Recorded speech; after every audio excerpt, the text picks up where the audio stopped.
खतरनाक ढंग से विभाजित होती दुनिया। फिलहाल अमेरिका, इजराइल और ईरान के बीच युद्ध विराम जारी है। अमेरिका और ईरान ने इसका श्रेय पाकिस्तान को दिया। बाद में यह स्पष्ट हुआ कि पाकिस्तान की भूमिका मुख्यतः संदेशवाहक की थी। इस पर भारत की भूमिका को लेकर भी चर्चा हुई और कुछ हलकों में यह आलोचना सामने आई कि उनकी भूमिका को पर्याप्त मान्यता नहीं मिली। पाकिस्तान सुन्नी बहुल है जबकि ईरान शिया बहुल। इसके बावजूद कुछ देशों ने कहा कि वे स्वयं को शिया या सुन्नी के रूप में नहीं बल्कि व्यापक रूप से मुसलमान के रूप में देखते हैं और वैश्विक स्तर पर उनके हित परस्पर जुड़े हुए हैं। इसी संदर्भ में कश्मीर में ईरान के समर्थन में धन एकत्र करने की गतिविधियां सामने आई, जबकि भारत का इस संघर्ष में कोई संबंध नहीं है। अब देखिए, यह शिया सुन्नी की मामला को छोड़ करके एक मुसलमान के रूप में इन्होंने संबोधन किया है पाकिस्तान को, और पाकिस्तान को संदेशवाहक के रूप में लेके आए हैं। जब बात आई ना संदेशवाहक के रूप में लेके आने की, तो इसका मतलब ये हो गया कि इसमें अमेरिका का ही संदेश ईरान तक पहुंचाना और ईरान का संदेश अमेरिका तक पहुंचाना, इस तरह से संदेशवाहक का काम इसमें पाकिस्तान ने करा है। तो इसकी वजह से वो चर्चा में आया है, ना कि वो कोई स्पेशल तरह के उसको सोल्यूशन करने की के ढंग से, जैसे कि कतर करता है। कतर जो है किसी भी समस्या का सोल्यूशन करता है, संदेशवाहक नहीं बनता है। हाल में सैमुअल पी हंटिंगटन की पुस्तक क्लैश ऑफ सिविलाइजेशंस फिर से पढ़ी। वे लिखते हैं कि सोवियत संघ के विघटन के बाद विश्व एक ध्रुवीय हो गया।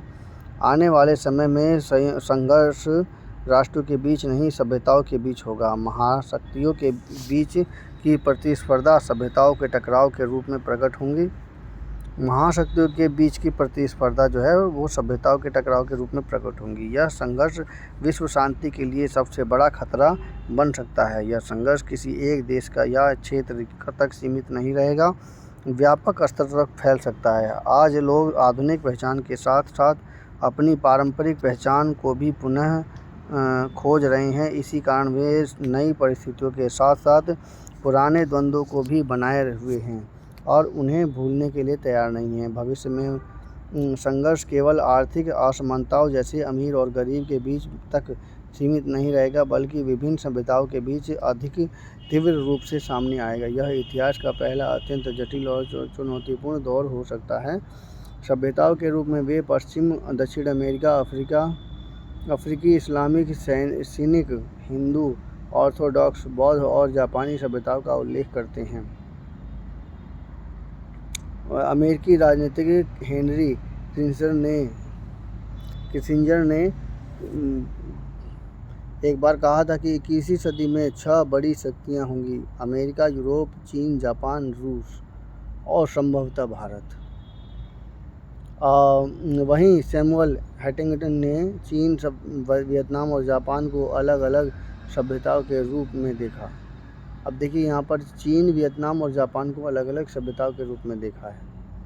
ये एक बड़ा प्रश्न है, क्योंकि वियतनाम की जो कुछ सभ्यता चाइना से बिल्कुल मैच करती है, और जबकि जापान की अलग सभ्यता के रूप में देखा जा रहा है। तो ये तो एकदम अलग ही चीज़ होएगा।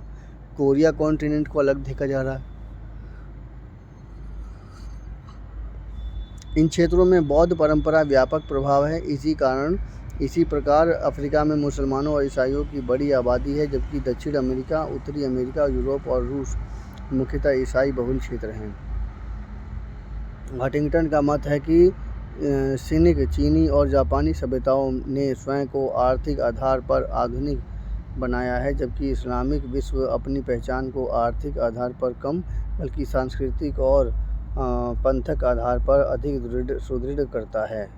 अब देखो यहाँ पर ये क्या, देखो इन्होंने पॉइंट लिखा है कि हंटिंगटन का कहा है कि चीनी और जापानी सभ्यताओं में स्वयं को आर्थिक आधार पर आधुनिक बनाया है, जबकि जो इस्लामिक जो क्षेत्र या उनकी जो कंट्रियां हैं वो सांस्कृतिक और पंथक के आधार पर अपने सुदृढ़ करा है। साथ ही पश्चिमी मूल्यों के प्रति उनकी आलोचनात्मक दृष्टि भी अक्सर सामने आती है। हालांकि यह भी तथ्य है कि विश्व भर में पश्चिम द्वारा विकसित अनेक तकनीकों और उत्पादों का व्यापक उपयोग होता है। आधुनिक तकनीक अपनाने के बावजूद समाज अपनी पारंपरिक पहचान और सांस्कृतिक तौर तरीकों को भी बनाए रखना चाहता है।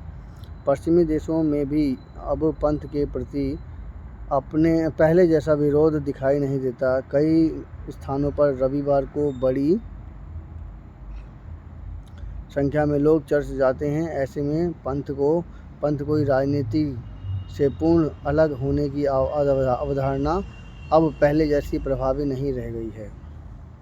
फ्रांसीसी क्रांति के बाद विकसित हुए महत्वपूर्ण मूल्य जैसे स्वतंत्रता, बंधुत्व और समानता आज चुनौती के दौर में गुजर रहे हैं। देखा, क्रांति जो आई थी ना, इन्हीं क्रांतियों का कहीं न कहीं योगदान पूरे समाज में एक नए तरह के लीडरशिप पैदा होने में मिलता है। तो देखिए, यहाँ पे बताया है कि फ्रांसीसी क्रांति के बाद विकसित हुए महत्वपूर्ण मूल्य स्वतंत्रता, बंधुत्व और समानता आज चुनौती के रूप में गुजर रहे हैं।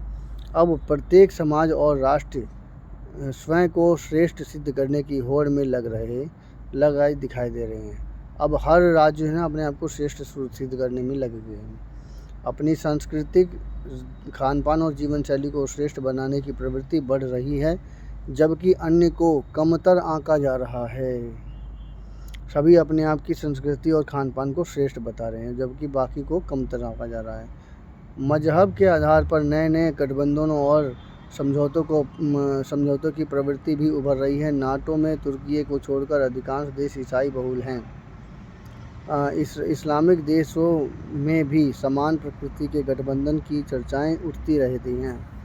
हाल में सऊदी अरब और पाकिस्तान के बीच हुए समझौतों को भी इसी संदर्भ में देखा जा सकता है, जहां एक पर हमला दूसरे पर हमला माना जाएगा। यदि दुनिया के सभी ईसाई, इस्लामिक और अन्य पंथक आधार वाले देश इसी प्रकार एकजुट होकर सैन्य और राजनीतिक मोर्चे बना लें तो वैश्विक परिदृश्य अत्यंत जटिल और अस्थिर हो सकता है। ऐसे में विश्व निरंतर संघर्षों में उलझ सकता है, कभी मजहब, कभी सीमाओं के लिए और कभी भाषा और कभी क्षेत्रीय अस्मिता के कारण। एक देश पर हमला होने पर समान पंथ और सभ्यता के आधार पर अन्य देश भी संघर्ष में शामिल हो सकते हैं, जिससे वैश्विक तनाव और बढ़ेगा। यह एक चिंताजनक और भयावह परिदृश्य की ओर संकेत करता है। हम पंथ या सभ्यता की श्रेष्ठता पर कितना ही दावा करें, जीवन के मूलभूत आधार जैसे भोजन, आजीविका और आर्थिक स्थिति ही सबसे महत्वपूर्ण है। इसलिए आवश्यकता है कि विश्व पंथक या सांस्कृतिक पहचानों के आधार पर विभाजित होने के बजाय आर्थिक विकास और सहयोग को प्राथमिकता दें। जी हाँ, यहीं पर ये पॉइंट है कि आर्थिक विकास और सहयोग को प्राथमिकता दें, और उसके लिए ज़रूरी है कि व्यापार करना सीखे, दूसरे का माल खरीदे और अपना माल दूसरे के पास बेच सके। जितना ज़्यादा व्यापार होगा उतना ही ज़्यादा वो एक अलग पहचान बना सकते हैं। जैसे सिंगापुर हुआ, सिंगापुर में एक ही बिल्डिंग में अलग अलग धर्मों के लोग रहेंगे। कमेटी में, जिसे कहते हैं ना, एक सोसाइटी में अलग अलग धर्मों के लोग रहेंगे। उसी सोसाइटी में हर धर्म के जो है मतलब पूजा स्थल रहेंगे। तो उससे क्या होगा, विभिन्न प्रकार की सोसाइटियाँ एक दूसरे से आकर के मिलेंगी। उससे क्या होगा, आर्थिक, और वो सारे की सारी जो है जो चर्चा करेंगे वो आर्थिक विकास पर किए जाएंगे। तो इससे क्या होगा, क्योंकि एक आर्थिक विकास एक ऐसा पॉइंट है जो सभी में मिलेगा, और बाकी जो राजनीतिक या उनकी जो सांस्कृतिक या अन्य चीज़ें हुई वो एक अलग फैक्टर बन जाएगा। तो अलग फैक्टर पे चर्चा कम और आर्थिक चीज़ों पर चर्चा ज़्यादा फोकस हो जाती है ऐसी स्थिति में। तो समृद्ध देशों को अपने लाभ से आगे बढ़कर गरीब और संसाधन विहीन देशों की सहायता करनी चाहिए, अन्यथा वैश्विक असमानताएं और संघर्ष मानवता के भविष्य को अनिश्चित बना सकते हैं। जी हाँ, ये बहुत ही महत्वपूर्ण घटक है। तो मेरी ये समीक्षा कैसी लगी कृपया कमेंट कीजिए, मेरे चैनल को सब्सक्राइब कीजिए। धन्यवाद।